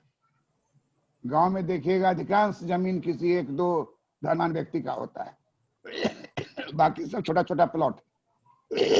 बड़ा प्लॉट जो है जनरली खास लोगों के पास है, तो क्रेडिट इनपुट भी उसको मिल नहीं पाता है और इसका असर खेती बाड़ी पर होता है। तो टेनेंसी रिफॉर्म को करना चाहिए। कोई उपाय निकालिए जो काश्तकार खेती एक्चुअल में कर रहा है उसको कैसे पैसा दिया जाए जो खेत में लगा सके। उसके बाद 5वां है तकनीकी एडॉप्शन इम्प्रूवमेंट। एडॉप्शन का मतलब तकनीकी को लागू करना। कृषि में बहुत सारे नए नए यंत्र आ गए हैं, नए नए तकनीकी आ गए हैं। उन सब तकनीकी का उपयोग करना वो उतना आसान नहीं है। उसके लिए उसका ट्रेनिंग चाहिए, उसका फैसिलिटी चाहिए, तभी टेक्नोलॉजी एडॉप्शन होता है।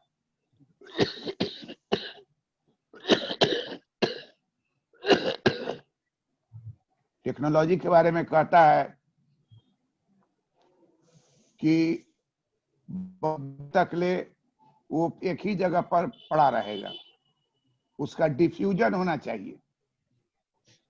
जब ट्रैक्टर जो है हर किसान ट्रैक्टर के बारे में जानता है, पावर टिलर के बारे में जानता है, हार्वेस्टर के बारे में जानता है। उसी तरह से बहुत सारे जो कृषि यंत्र विकसित हुए हैं उसका तकनीकी उसके टेक्नोलॉजी का स्वीकारीकरण किसानों में करने के लिए प्रयत्न होना चाहिए। 6ठा है कृषि रिसर्च एवं एजुकेशन। अब देखिए कृषि की जो पढ़ाई होती है, कृषि बीएससी एमएससी एक तरह से इंजीनियरिंग और मेडिकल के तरह ही कृषि का भी पढ़ाई होता है, लेकिन उसके लोग को नौकरी नहीं मिलता है, बेरोजगार बैठा हुआ है। क्योंकि कृषि का प्रैक्टिस जो है अधिकांश स्तर पर अपने अनुभव के आधार पर किसान कर लेता है।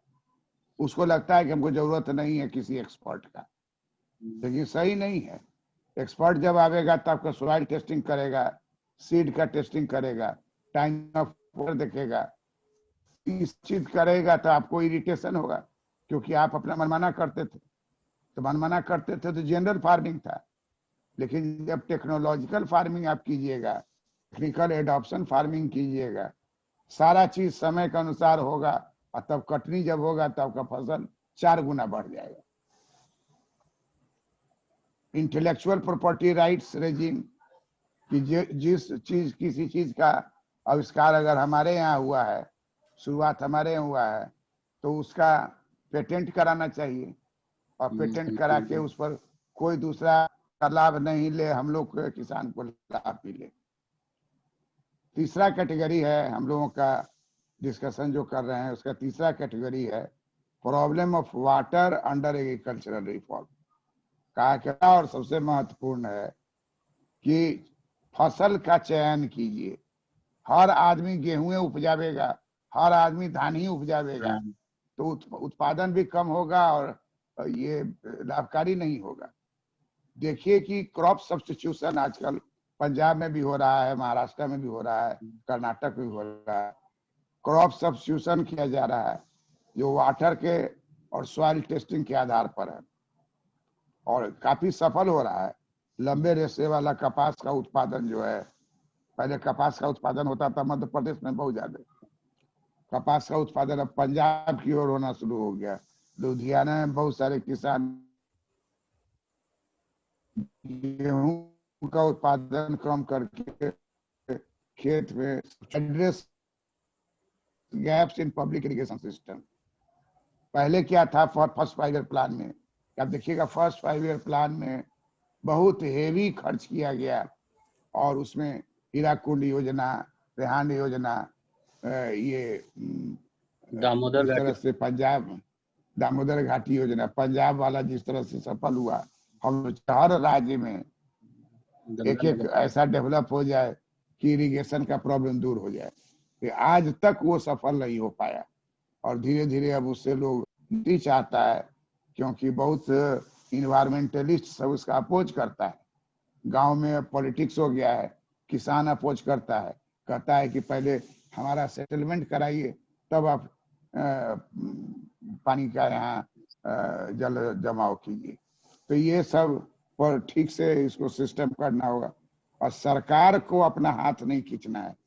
पब्लिक इरिगेशन सिस्टम पर सरकार को का देखिएगा खर्च लगातार डाउनवर्ड है और प्राइवेट इन्वेस्टमेंट लगातार अपवर्ड है। हर किसान के दिमाग में रहेगा कि अपना पंपिंग सेट लगा लें और इस कारण से इतना पंपिंग सेट का बिक्री हुआ, इतना पंपिंग सेट का बिक्री हुआ, इतना हुआ कि आज वाटर लेवल जो है आपका वो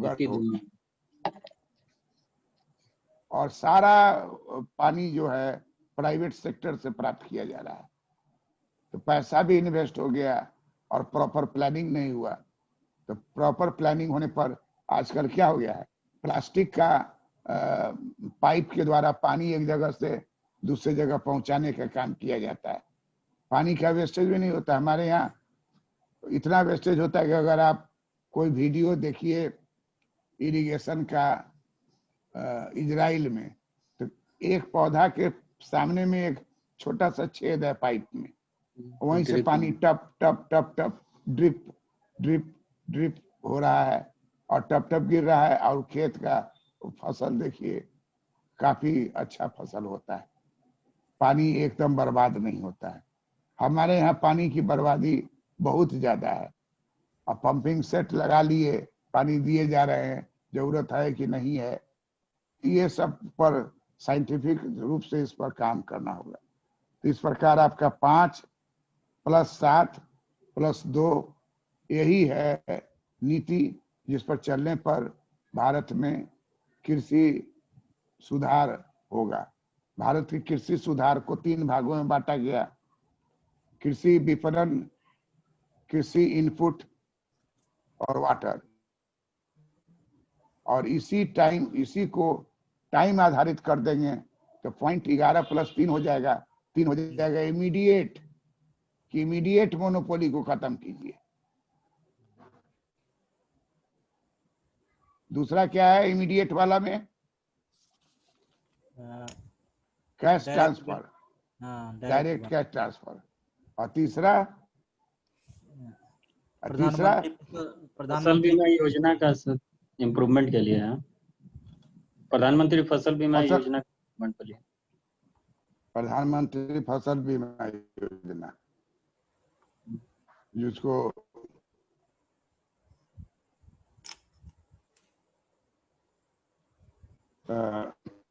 इसको बीमा का जो सब्सिडी देते हैं, प्रीमियम देते हैं, तो इंश्योरेंस बीमा कहते हैं। ये तीनों, तो 3 जो है महत्वपूर्ण हो गया और उसके बाद रेस्ट 11 गो है।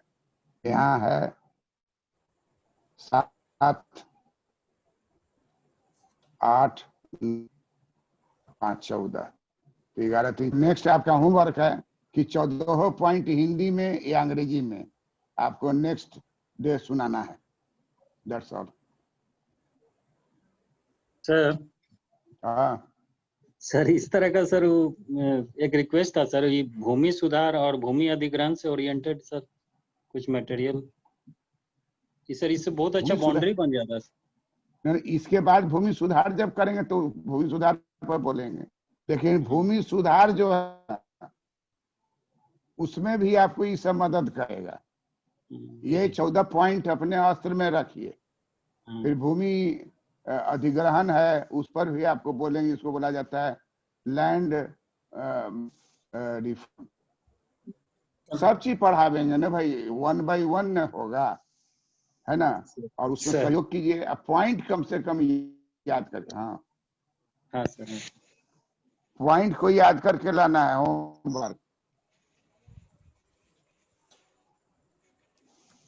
ये कौन कौन, ये क्या नाम है ना? जी सर। सुनीता जी सर बोलिए। को याद करके नेक्स्ट पॉइंट्स को याद करके लाना है जी। हिंदी में बोलोगी तुम, जी हिंदी में लिखना है, हिंदी में बोलो, हम देखें कैसे बोलती हो। हिंदी में ही।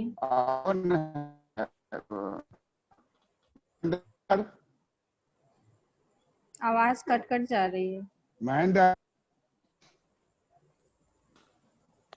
महेंद्र है कि? जी सर सुन रहा हूँ, आवाज आपकी कट रही है। महेंद्र जी सुन रहा हूँ सर, आवाज कट रही है आपकी। किसकी आवाज कट रही है? आपकी। मेरी आवाज कट रही है? जी अब आ रही है? जी जी।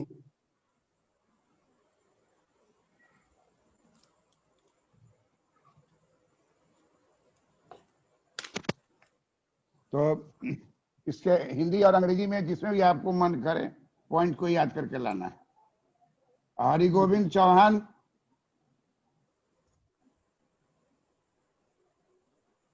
सर ये कमीशन और हरि फीस गोविंद का, चौहान है कि चले गए? फीस का नहीं समझ में आ रहा है। कमीशन और फीस हाँ, क्या होता है? कमीशन और फीस होता है ना, कोई चीज में एग्रीमेंट करने जाओगे तो इतना फीस देना है। कमीशन हो गया कि तुम सामान दे रही हो दूसरे को, इतना % कमीशन उसको देना है। हर चीज में फीस और कमीशन होता है। बाजार समिति अच्छा अच्छा, जैसे मान लीजिए कि सामान लेके मार्केट में गए हैं तो देना होगा। मार्केट में जहाँ कोई गए तो माल उतरा, 10 को नोचने के लिए दौड़ जाएगा। बैंकों में जो कमीशन भी लेता है ना, जो भी कमीशन लेता है, बाजार समिति चार्ज होता है, ये सब तो वो सबको स्टैंडर्डाइज हो और लिमिट होगा, मनमाना रुक नहीं। मनमानापन पर रोक लगना।